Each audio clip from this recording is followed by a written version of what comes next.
La Sociedad Española de Radiodifusión presenta... Ser... ¡Viva la radio! Podcast. Siempre.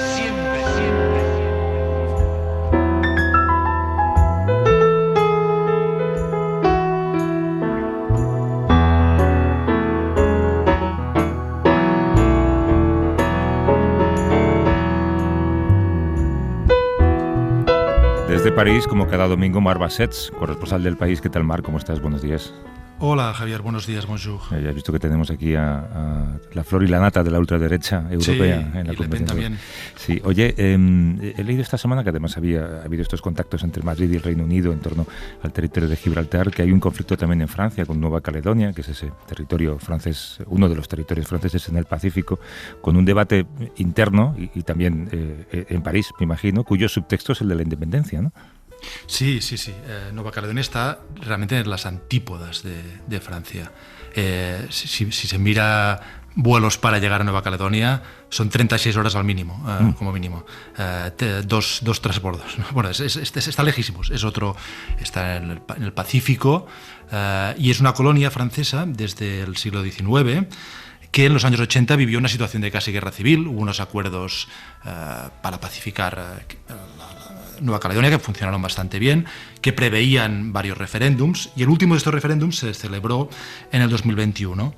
Lo ganó el no a la independencia, pero hubo un boicot por parte de los independentistas porque no estaban conformes con cómo se había organizado el referéndum después de la COVID. Bueno, voy a abreviar un poco, pero este es un poco el contexto de lo que está pasando ahora, porque el Parlamento francés, en París, ha aprobado una ley para ampliar el censo electoral en Nueva Caledonia, de forma que personas franceses que han llegado, se han instalado ahí, europeos, en los últimos 20 años, puedan votar también, lo que reduce el electorado independentista y autóctono, que son los canacos. Los canacos son la población autóctona y está perdiendo peso demográfico ante la población de origen europeo. Esto ha desencadenado manifestaciones, protestas, y esta semana estas protestas han tomado un giro violento desde el lunes. Ha habido 6 muertos, hay barrios que están prácticamente bloqueados, hay milicias que se están armando, hasta el punto de que el representante del Estado francés en Nueva Caledonia ha hablado de una situación de insurrección y dice que si esto no se controla se va a la guerra civil. Quizás un punto alarmista, pero sí que hay una situación de gran tensión y 6 muertos es mucho y queda muy lejos, y hay un poco entre despreocupación y arrogancia en la gestión que hace París de la cuestión de Nueva Caledonia, que está muy, muy viva y no se ha resuelto después de tanto tiempo. Es interesantísimo, y además utilizar el censo para intentar cambiar ese sentimiento de la población local. Vamos a empezar, que tenemos a un invitado esperando.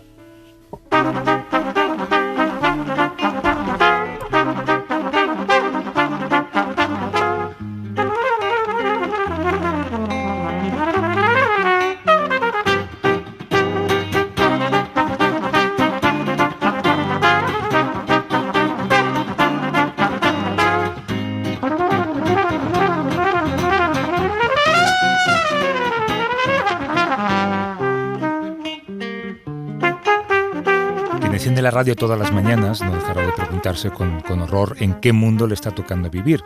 Y es normal sentir miedo porque pasan tantas cosas a la vez que no somos capaces de nombrarlas, y no nos gustaría nombrar algunas en categorías simples para poder explicar las cosas de forma clara.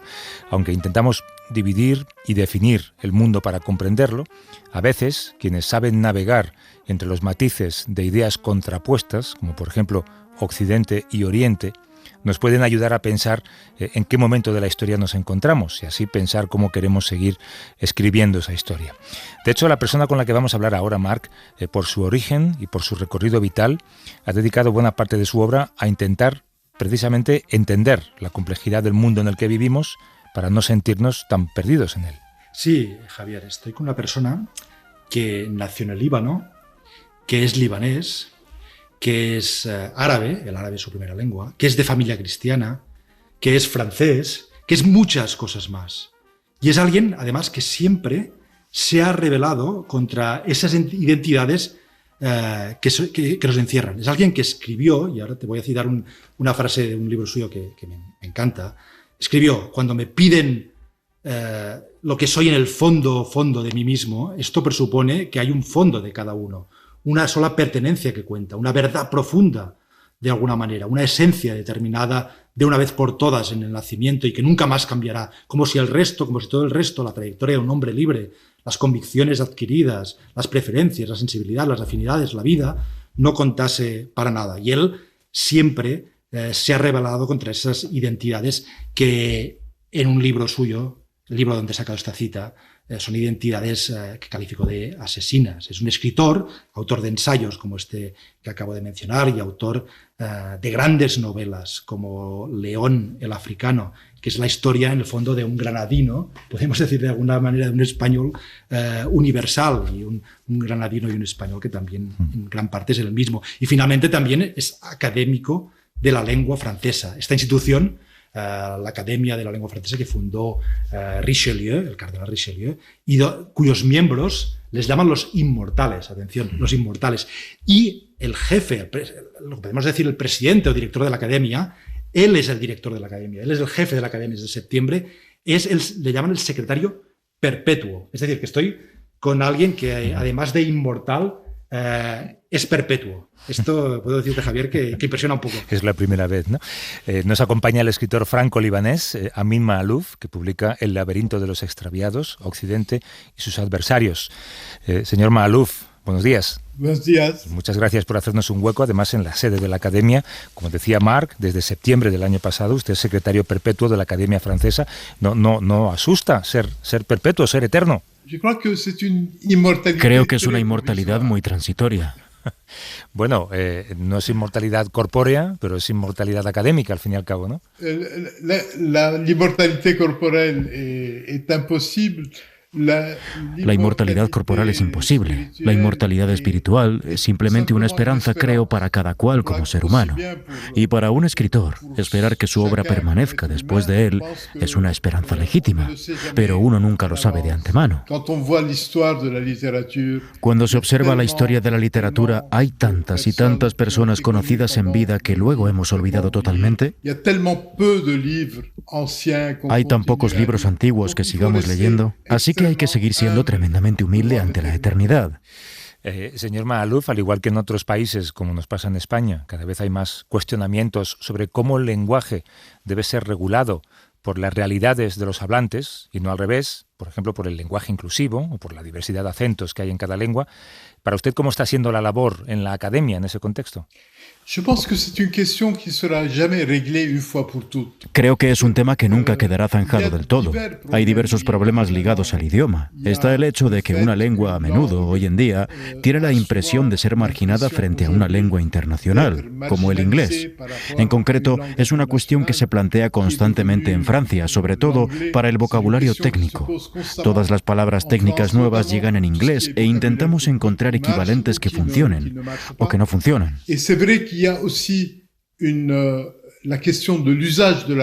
Y es cierto que también está la cuestión del uso de la lengua. Uno nunca puede decretar que se utilice la lengua de una u otra forma. Sea como sea, los hablantes no siguen directrices. Entonces, a veces intentamos modificar la manera en la que utilizamos la lengua. Y otras veces, muy a menudo, nos adaptamos a lo que se ha convertido en uso corriente. Así que una vez más hay que ser muy humildes. No se puede decidir unilateralmente. Hay que permanecer a la escucha del mundo, a la escucha de las personas e intentar evitar sencillamente las derivas más grandes. Todo lo que realmente pueda dañar la integridad intrínseca de la lengua.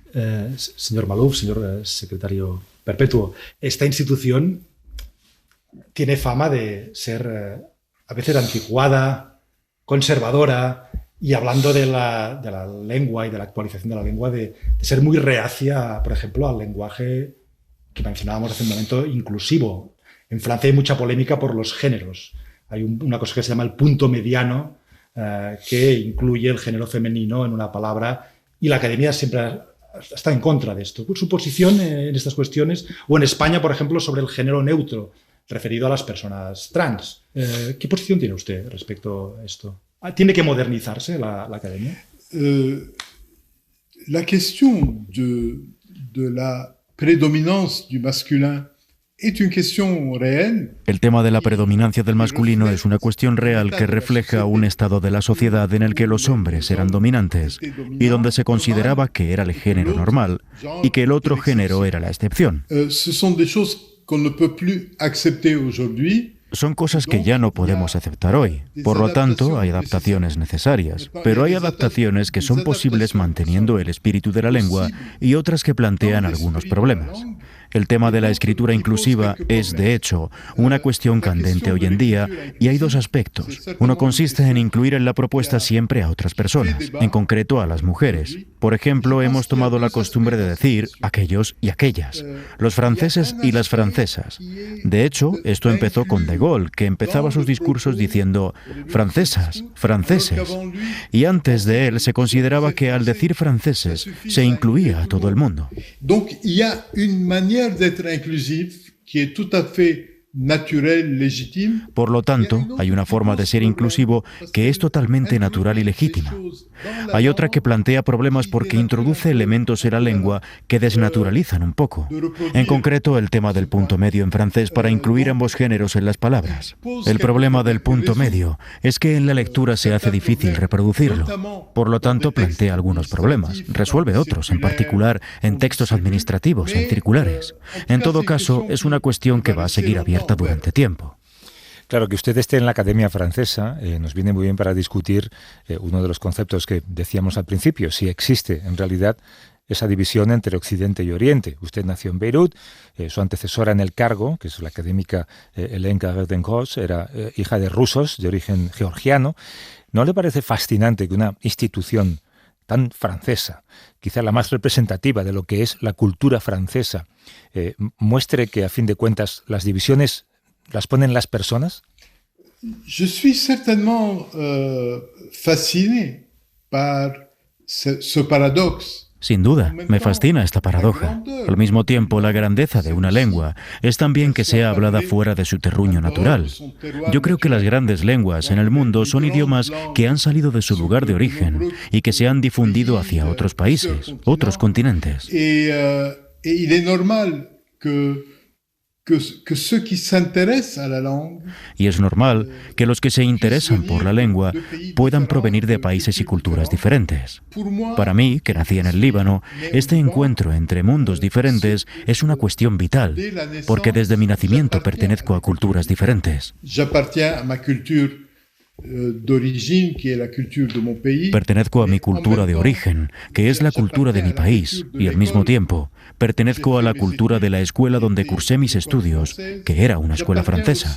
Pertenezco también a otra cultura que es más bien anglosajona, puesto que en mi familia paterna todo el mundo hizo sus estudios en escuelas americanas. Así que estoy en un cruce de caminos de diferentes culturas y es algo que reivindico. No tengo otra identidad más que este encuentro que ocurre en mí entre las diversas culturas. Señor Malouf acaba de publicar en español, en Alianza Editorial, El laberinto de los extraviados, Occidente y sus adversarios. El laberinto de los extraviados. Estamos en un laberinto. ¿Cómo nos hemos metido en este laberinto? ¿Y qué es este laberinto realmente? L'idée du labyrinthe, c'est l'idée d'une très grande complexité du monde. La idea del laberinto es la idea de una enorme complejidad del mundo que no logramos verdaderamente gestionar. Estamos en un mundo que avanza muy rápido en el plano científico, tecnológico, en un mundo que está en constante transformación. Y eso en sí es fascinante. Je fais partie des gens qui sont fascinés par la... Formo parte de las personas que se maravillan con el avance del mundo, con su evolución acelerada en ámbitos como la informática, la medicina, entre otros, y al mismo tiempo ya no sabemos gestionar el mundo. La gobernanza del mundo es muy deficiente. Estamos en un mundo con conflictos que estallan y que no logramos evitar ni detener cuando estallan. Nous sommes dans un monde où les puissances... Estamos en un mundo en el que las potencias importantes no logran ya hablar entre ellas y no logran unirse frente a una amenaza. Sin embargo, son amenazas para la humanidad en su conjunto. Es esto lo que explica un poco el título del libro. Estamos realmente en un laberinto y estamos extraviados porque no sabemos cómo salir de ese laberinto. Intentemos entender el lugar en el que estamos partiendo del lugar del que venimos, como decíamos al principio. Cuando Estados Unidos, por ejemplo, se formó como país, se conformó con una república, por decirlo de alguna manera. El ejemplo que tuvo fue Roma, pero hay que recordar que después Roma fue un imperio que se desmembró por los conflictos políticos y económicos internos. ¿Cree que estamos viendo esa misma degradación en la que durante mucho tiempo se consideró la democracia más sólida de Occidente? Vous savez, il y a un paradoxe par rapport aux États-Unis. D'un côté, il est clair. Hay una paradoja respecto a los Estados Unidos. Por un lado, está claro que el sistema americano está en crisis y durante este año electoral lo vemos de una forma evidente. La crisis personificada en esta oposición entre los dos personajes que son Trump y Biden. Pero este modelo en crisis realmente no tiene competencia con otro modelo, porque no hay nadie en el mundo que proponga un modelo más avanzado. Diría que los adversarios de Occidente, los que cuestionan su hegemonía, su primacía en el mundo, no logran proponer en realidad otro modelo. Il y a eu des tentatives de proposer des modèles, mais qui ont échoué. Ha habido tentativas de propuesta que han fracasado. La última más importante hasta la fecha es la tentativa soviética. Hoy hay adversarios de Occidente, pero ninguno propone claramente un modelo. China es un gran país que se desarrolla, que probablemente se convertirá en la primera o la segunda potencia mundial en los próximos años. Pero China, en realidad, no propone al mundo un modelo de sociedad.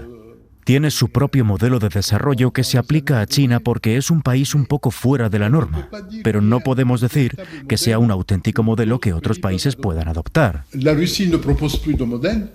Elle a proposé un modèle pendant 3/4 de siècle. Rusia ya no propone un modelo. Propuso un modelo durante 3/4 de siglo y luego vino el derrumbe de la Unión Soviética.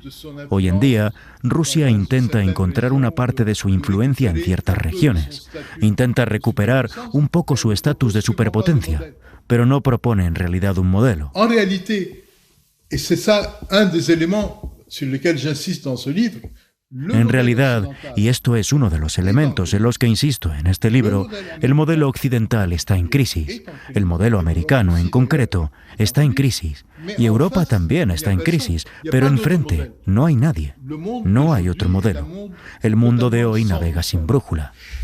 Se habla mucho en estos últimos años y últimos meses, diría, especialmente del sur global. El sur global no es un modelo alternativo a Occidente. Je ne pense pas. Le Sud global, c'est un ensemble de 150 pays qui ont des dimensions différentes. No lo creo. El sur global es un conjunto de 150 países que tienen dimensiones diferentes, orientaciones diferentes, intereses diferentes, que intentan cada cual a su nivel tomar una posición frente a las potencias del momento. Pero este sur global no constituye en modo alguno un bloque ni un modelo. Es sencillamente una reunión de todos los que no están comprometidos directamente en coaliciones. Et chacun de ces pays calcule. Por ejemplo, la India, que es el mayor país del sur global, no tiene ganas de encontrarse en un mundo dominado por China, pero al mismo tiempo desea que la dominación occidental sea menor para que su propia autonomía de decisión frente al resto sea lo mayor posible. Hay muchos países a través del mundo que hacen sus propios cálculos, y es totalmente comprensible. En ningún caso podemos decir que hay un bloque. El bloque es solo para nosotros, para organizar nuestra comprensión del mundo. No existe un bloque que tenga peso en las cuestiones mundiales cuando hablamos del sur global. Sin embargo, usted de algún modo habla de dos bloques, que son Occidente y sus adversarios. Me gustaría que me dijera qué es Occidente y por qué los adversarios son adversarios y no socios. L'Occident, grosso modo, ces notions sont toujours un peu approximatives, mais l'Occident, grosso modo, c'est Occidente, grosso modo, estas nociones son siempre un tanto aproximativas, pero Occidente, grosso modo, son los Estados Unidos, Europa, con algunos aliados en el resto del mundo, por ejemplo, Japón o Australia, y algunos países más. Constituyen un modelo de sociedad, grosso modo, insisto, porque hay diferencias entre los modelos, pero hay un cierto número de valores comunes y representan asimismo una coalición político-militar a la cabeza de la cual figuran los Estados Unidos. Es lo que hoy, en 2024, podemos llamar sencillamente Occidente. Los adversarios del Occidente son Los adversarios de Occidente son principalmente un cierto número de países que tienen conflictos graves con Occidente. Para simplificar, digamos que hay países como Rusia, China, Irán, Corea del Norte, tal vez algunos otros. Ese es el bloque de los adversarios de Occidente. Y luego hay todo un conjunto de países que hacen sus propios cálculos, que en algunas cosas convergen con Occidente, en otras con Rusia o con China o con otros.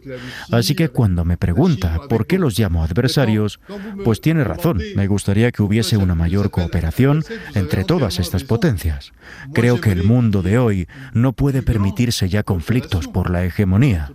Creo que hay tantas amenazas para la humanidad en su conjunto, amenazas climáticas, amenazas de derivas tecnológicas, nucleares o informáticas, la inteligencia artificial u otras. Hay tantas amenazas que nos conciernen a todos, que tendría que haber auténticamente una solidaridad, un sentido de pertenencia común a la misma aventura humana. Ça, c'est mon espoir. Et apparemment, votre espoir, et vous avez raison. Esa es mi esperanza. Y aparentemente su enfoque, y tiene usted razón, es que la realidad de las cosas muestra que nos estamos enfrentando a bloques que se combaten, que no logran entenderse incluso en ámbitos limitados. Cuando surge un conflicto, no se logra detener. Y el mundo está entrando en un círculo vicioso de conflictos. En el libro, El laberinto de los extraviados, en un momento dado, usted habla de una crítica que se ha hecho mucho a Occidente, que es la crítica del doble rasero. Dice que Nueva Delhi, Pretoria, Brasilia, Argel dicen doble rasero, y el mundo, cuando dice esto, escribe usted, no le falta del todo razón.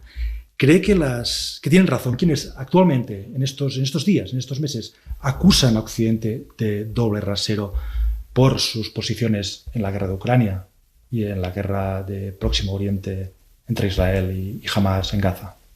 Je pense que tout le monde Pienso que todo el mundo desde siempre ha tenido un doble rasero. Todo el mundo considera que sus propios aliados son excusables, hagan lo que hagan, y que hay que ser especialmente severo con los adversarios. Siempre se ha vivido esto. En América Latina, los norteamericanos, cuando había un dictador que era más bien un aliado suyo, le dejaban hacer un cierto número de cosas porque les convenía. Los soviéticos hacían lo mismo, desde luego. Se sentían ultrajados cuando los adversarios ejercían represión, pero sus aliados practicaban el mismo tipo de represión, y eso no suscitaba una reacción. Creo que es una realidad. Es cierto, todo el mundo, hay que confesarlo y no ponerse una venda en los ojos, todo el mundo mantiene un doble rasero. Todos lo hacemos y estamos todos preparados para ver la paja en el ojo ajeno y no ver la viga en el propio. Pero hay que tener mucha fuerza moral para ver también las propias derivas, los propios defectos. Señor Maalouf, ¿cómo imagina el mundo dentro de 50, 60, 100 años? Je suis extrêmement inquiet. Je crois que le monde est en train de devenir un Me siento extremadamente preocupado. Creo que el mundo se está convirtiendo en un lugar cada vez más peligroso, que hay peligros enormes, más de los que imaginamos, y que en realidad no hacemos nada para combatirlos. Un exemple parmi d'autres, prenez la question de la drogue dans le monde. Por tomar ejemplo, la cuestión de la droga en el mundo. Cada vez hay más países dominados por el narcotráfico, por la violencia del tráfico de drogas. Países de América Latina, de Asia, pero también países de Europa. Hay ciudades en Europa que están controladas, ciudades, barrios controladas por los traficantes. Esto genera decenas de miles de millones de dólares cada año. Es un negocio extremadamente lucrativo que nadie sabe detener. Esto hace parte de los problemas graves. Evidentemente, hay un desequilibrio demográfico enorme, con algunas regiones del mundo, en concreto África, donde hay una explosión demográfica en países que no pueden absorber tanta población. Hay países que viven un derrumbe demográfico, países como Japón, China, Corea y algunos países de Europa. Hay todo tipo de conflictos que están enquistándose. Existe una incapacidad para gestionar la complejidad del mundo, una incapacidad para gestionar la diversidad del mundo. Y tengo la impresión de que hemos llegado a nuestro nivel de incompetencia. Le monde a avancé El mundo ha avanzado en muchos ámbitos y las mentalidades no están al mismo nivel. Las mentalidades van con retraso respecto del progreso técnico. En un momento dado lo vamos a notar. Y por eso, si tuviese que prever el futuro en los próximos 50, 60 o 100 años, confieso que no sería muy optimista. Para volver al inicio de la conversación y al título del libro, El laberinto de los extraviados, ¿quién nos va a sacar de este laberinto? ¿Alguien puede sacarnos de él? Je crois que nous avons besoin d'une véritable prise de conscience. Creo que necesitamos una auténtica toma de conciencia. Necesitamos decirnos que la humanidad ha llegado a un punto en el que ya no puede ser gobernada de la misma forma. Ya no puede seguir manteniendo ese tipo de relación entre sus diferentes componentes. On a véritablement besoin de se ressaisir. Realmente necesitamos rehacernos. ¿Cómo puede lograrse esto? No lo sé. La única forma en que yo puedo imaginarlo como escritor es dar la voz de alarma. Decir, cuidado, vamos hacia el abismo. Tiene que haber una toma de conciencia de todos los riesgos que pesan sobre nosotros. Moi, je m'inquiète, comme je le disais, je m'inquiète profondément pour mes petits-enfants. Yo estoy profundamente inquieto por mis nietos. Me digo que van a vivir en un mundo terrible. Y van a sentirse resentidos con mi generación por haberles legado un mundo tan peligroso, tan inestable, tan violento. Pues ojalá sirva también esta conversación para hacer sonar esa alarma al borde del precipicio. Agradecemos mucho la conversación desde la Academia Francesa con Amin Maalouf, el escritor franco-libanés que publica El laberinto de los extraviados, Occidente y sus adversarios. Como decíamos al principio también, el secretario perpetuo de esa Academia Francesa. Gracias por la conversación y enhorabuena por la perpetuidad, que no por la inmortalidad. Merci, vous êtes les bienvenus, j'ai été heureux de cette conversation. Muchas gracias. He estado encantado de conversar con ustedes. Siempre serán bienvenidos hasta el final de la perpetuidad. Merci. Mil gracias, señor Maalouf. Hasta luego.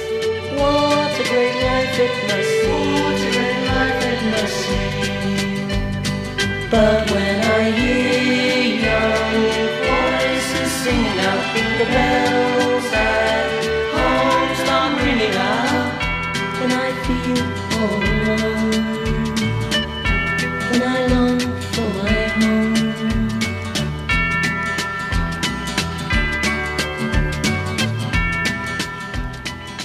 Ser Podcast.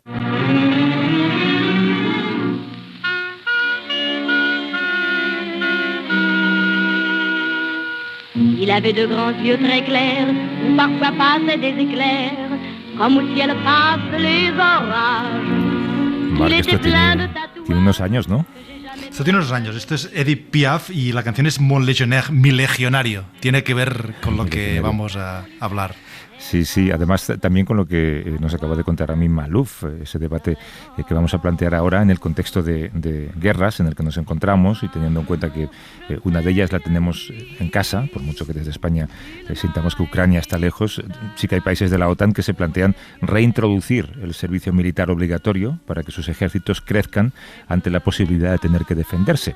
Pero a esto se añade otro reto y es que países como Francia, en el que estás, o Alemania, no solamente se tienen que preocupar por buscar nuevos militares, se enfrentan también al reto de intentar que los soldados que ya están dentro no se vayan porque están desencantados o no ven un camino para desarrollarse vitalmente dentro del ejército. En el fondo, Marc, la pregunta es ¿quién daría la vida por su patria en este siglo en el que estamos y en esta Europa en la que estamos, ¿no? Y posiblemente muchos jóvenes europeos, si les preguntáramos, y la verdad es que no sé si hay una encuesta en este sentido, pues supongo que dirían dar la vida por una patria en la que no encuentro empleo, en la que no puedo llegar a fin de mes o en la que no me puedo costear un alquiler, ¿no? Sí, y a menudo es una pregunta inevitable que, bueno, yo me la he hecho muchas veces y creo que nos la podemos hacer todos, que es ¿qué habríamos hecho en situaciones históricas? No sé, por ejemplo, en 1936 en España, si hubiésemos podido elegir, ¿qué hubiésemos hecho? ¿Hubiésemos luchado o no? O un francés en 1940, cuando los nazis invaden Francia, resistir a Hitler, o como muchos franceses de aquella época que estaban hartos de guerras y se acordaban de la Primera Guerra Mundial, pensaban, no, mejor no luchar y que no haya guerra. O para ver los tiempos actuales, y lo que estabas mencionando tú, Ucrania en 2022, se ha elogiado mucho el heroísmo de los ucranianos al resistir a la invasión de la Rusia de Putin, ¿no? Pero si un país occidental, pongamos Alemania, Francia, España, fuese atacado por una potencia como Rusia, Francia, los alemanes, franceses, españoles, ¿se defenderían igual que lo han hecho los ucranianos o dirían ahorrémonos los muertos y dejémoslos pasar, ¿no? En el fondo es esta cuestión que dices tú, ¿por qué estamos dispuestos a morir? Y ahí entra también la realidad que mencionabas de que los ejércitos les cuesta reclutar, y incluso la gente se marcha de los ejércitos y se plantea reintroducir la mili obligatoria para engrosar las filas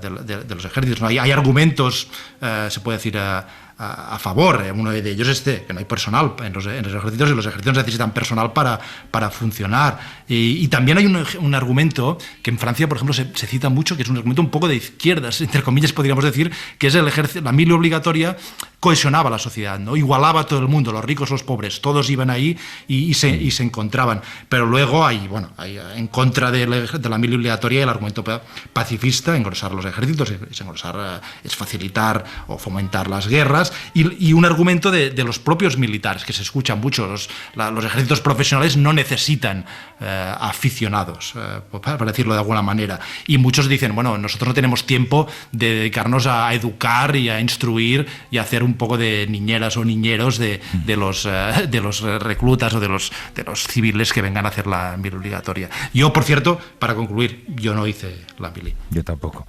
Objetos de conciencia en mi caso.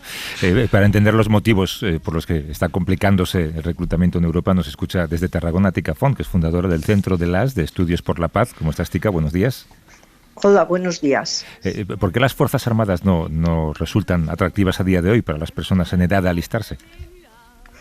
Mira, yo creo que la mayoría de los jóvenes, en primer lugar, no siente que diríamos que nuestro país esté en peligro, que haya una amenaza por la cual deban de hacer un paso para incorporarse en el ejército. Y en el caso de España, yo creo que tenemos unas generaciones de la gente joven, que ahora pueda estar entre 18 o 20 años, que o bien sus padres o sus abuelos no han sentido ningún apego hacia el ejército, y más bien los abuelos yo creo que tenían una experiencia negativa de lo que era el ejército. Y entre los jóvenes pues cunde la sensación de que eso es perder el tiempo, que tú vas a tener una proyección de vida y que ese tiempo pues contigo pues es un tiempo perdido para tus proyectos, diríamos, de carácter personal, sean de estudios, sean laborales, sean de lo que sea, es hacer un parón en tu vida. Yo creo que los jóvenes hacer un año sabático para viajar puede que lo hagan, pero para ir a la mili pues no hay una disposición para ello. Y yo creo que... Dime. No, iba a decir que a nadie le apetecería, salvo, estoy pensando en el modelo americano, y Mar lo sabe también, donde hay anuncios en los cines y en la televisión, te venden casi una aventura, esto de alistarte durante un año, y además luego te dan ayudas académicas para poder ir a la universidad después, ayudas económicas. Ahí, digamos, habría una razón de peso. Si no la hay, es difícil encontrar una justificación para alistarte. Sí, pero aquí en Europa no es esa la situación, Yo creo que, diríamos, en el caso único similar con el de Estados Unidos, es que para gente diríamos, económicamente de rentas bajas o con dificultades de empleo, puede ser que digan, mira, voy al ejército profesional, no a la mili obligada, sino al ejército profesional. También no puedes pasarte toda la vida en el ejército profesional, simplemente son unos años, y en esos años pues he obtenido alguna profesionalización y luego puedo volver a encontrar un trabajo o bien de esa especialización laboral, o bien muchos acaban en cuerpos de seguridad, sean policías o empresas privadas de seguridad. Esa para algunas personas, pero yo creo que son muy pocas, porque incluso el ejército creo que tiene dificultades para cubrir anualmente las plazas que necesita, que la selección queda a veces muy reducida porque no se presentan demasiados a las plazas profesionales. Hola, Tika, aquí Marc, desde París. Si hubiese en Europa o en España, el caso que mencionabas de España, si hubiese una amenaza ¿crees que cambiaría la actitud de los jóvenes hacia el ejército? ¿O si ves una percepción de amenaza? Porque muchas personas piensan que esta amenaza existe, de hecho, ya.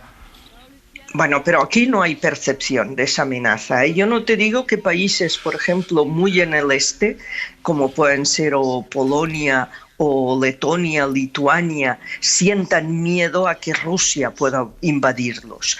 Pero en España la posibilidad de que Rusia nos invada o que Marruecos nos invada no es una percepción que tiene la población civil, y por tanto no entra entre sus planes. Y cuando se habla del ejército están hablando de lo que aquí llamábamos el servicio militar obligatorio, no de la profesionalización. Por tanto es de un reclutamiento de jóvenes que van a pasar una temporada, lo que no está especificado cuánto tiempo, pueden ser 4 meses o puede ser 1 año, y lo que se hacen pues serían prácticas, pero yo creo que sobre todo lo más importante sería adoctrinamiento de comportamiento de grupo, de lo que es defensa, de los valores de la patria, de valores castrenses, de la disciplina, de este tipo de cuestiones.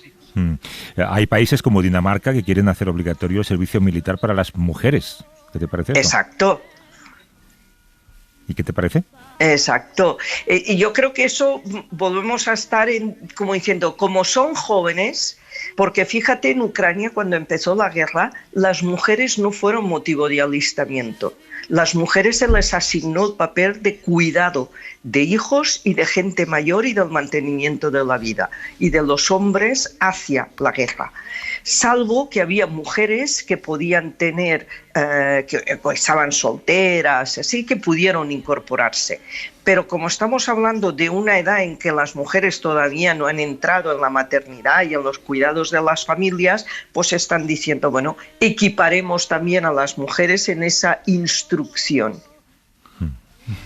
En países como Francia está en marcha un plan no para hacer la mili obligatoria exactamente, sino un servicio nacional universal, que es una manera de que los jóvenes tengan esta instrucción cívica, se puede decir, patriótica, servicios a públicos o a los demás, que esto es el futuro quizá, más que volver a la vieja mili obligatoria. Yo creo que la mili obligatoria, como la estábamos haciendo en España, que es lo que estamos en el recuerdo de nuestra población, es difícil que vuelva. Por una parte, porque tenemos que cada vez el tipo de armamento que se utiliza en el ejército está mucho más tecnificado, con tecnologías, inteligencia artificial, y requieren un adiestramiento y una especialización importante, formación en el manejo de esas armas. Yo creo que la cuestión es más tendente a adoctrinamiento mental, lo que es la patria, tu amor a la patria, todo lo que el Estado te ha dado a ti, que ahora es el momento de que tú ofrezcas también al Estado con tu cuerpo y tu vida en caso. Yo creo que va más por cuestiones de generar sentimientos hacia no solamente tu patria, tu bandera, sino a valores pues de este tipo, pues no sé, castrenses o hasta te diría, por ejemplo, de cómo nosotros somos como nación. Fíjate que el grupo político en España que más está pidiendo eso es Vox. Porque lo que están pidiendo es esa clase de incorporación o de adoctrinamiento hacia los jóvenes con valores de este tipo. Desde Tarragona nos atendió Tika Font, que es fundadora del Centro de de Estudios por la Paz. Mil gracias por la conversación, Tika. Un abrazo. Vale, gracias. Adiós. Medals on their coats and guns in their hands, trained to kill as they're trained to stand. 10,000 ears need only one command. Here comes the big parade. Don't be afraid. Price is paid. One more parade. So young, so strong, so ready for the war. So willing to go and die upon hay foreign shore. Marca, hay una viñeta del Roto con ese sarcasmo tan delicado que le caracteriza, donde se ve a un militar con sus galones y con sus medallas, lamentando con una frase, dice: los jóvenes de hoy carecen de ideales por los que matar. Es una manera de verlo también. ¿Esto que escuchamos qué es, por cierto? Es Phil Ochs, cantautor norteamericano de los años 60 y muy antimilitarista, ¿no?, de la época de la guerra de Vietnam. El título de la canción es otro desfile, un nuevo desfile de nuevo. Otro desfile más. Sí, otro desfile más. Desde París, gracias, un abrazo. Gracias, Javier. Cuídate. And the widows from the last war crying to their shrouds. Here comes the big parade. Don't be afraid, price is paid. Don't be ashamed, war's a game. World in flames, so start the parade. Para no perderte ningún episodio, síguenos en la aplicación o la web de la SER, Podium Podcast o tu plataforma de audio favorita.